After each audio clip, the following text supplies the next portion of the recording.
Hello boys and girls, my name is Delmo and I'm the mythology dude. I have studied mythology and ancient history in Transylvania and now I want to share these stories with you.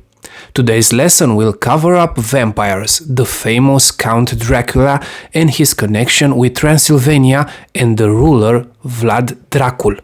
Although Vlad Dracula was one of the most famous rulers of Wallachia, many of the inhabitants of the villages surrounding his medieval castle feared he is actually a terrifying, blood-sucking vampire. This fear lived on throughout the ages and managed to place him in the minds of many generations as a highly controversial character called, of course, Count Dracula. But why the name of Dracula? And why was Transylvania chosen as the land of these mysterious and terrifying creatures called vampires? At that time, Romania was a country not known to many strangers, mostly rural, with a strong belief in creatures of the night.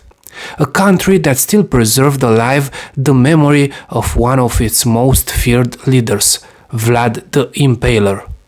The name of Dracula has its origin in his father's name, Vlad Dracula, also known as Vlad the Dragon, a name he received after becoming a member of the Order of the Dragon. Dracula in Slavic means son of the dragon. In modern Romania, Drac means devil, and this was the case with Vlad's infamous reputation. Throughout his life, Vlad the Impaler was one of the fiercest enemies of the Ottoman Empire, and stories of his cruelty rapidly spread throughout Europe. Pope Pius II included several stories about Vlad III in his commentaries, and others wrote poems and told tales of how cruel he was.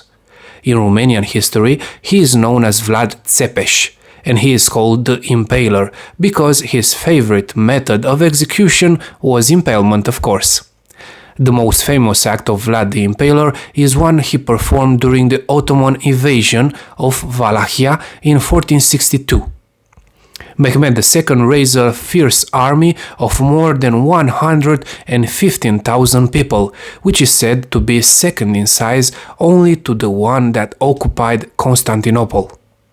On the night of June 16, Vlad Tepes broke into the Ottoman camp and tried capturing or assassinating the Sultan in order to cause chaos and panic among the Ottoman army.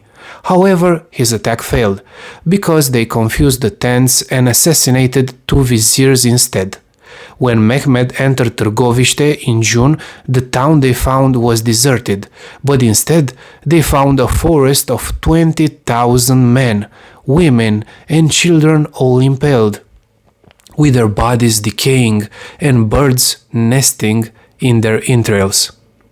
All these stories made Vlad one of the best-known Romanian medieval rulers, but when Bram Stoker's Dracula was published, a connection was made for the first time between Vlad Dracula and vampires.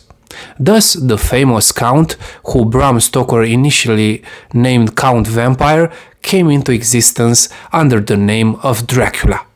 But contrary to popular belief, Bram Stoker had little knowledge of Vlad Tepes, and he mentioned that his Dracula was of Shekeli origin, and that he got his inspiration from the destructive campaigns of Attila the Hun. But what are vampires? Long before Transylvania, Dracula's myth was created, vampires were ruling the world. I'm joking, but they are already haunting Romanian communities. The Romanian name for this creature is strigoi or moroi.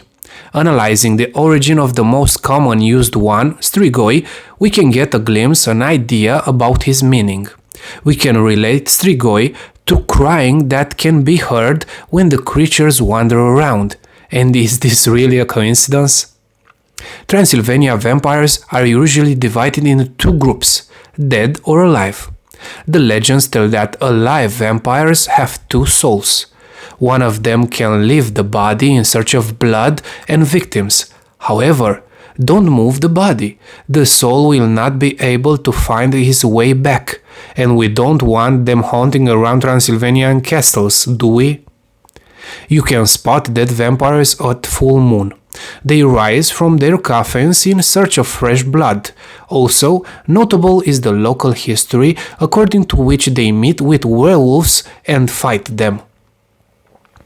The winner is the leader of the path for the next year.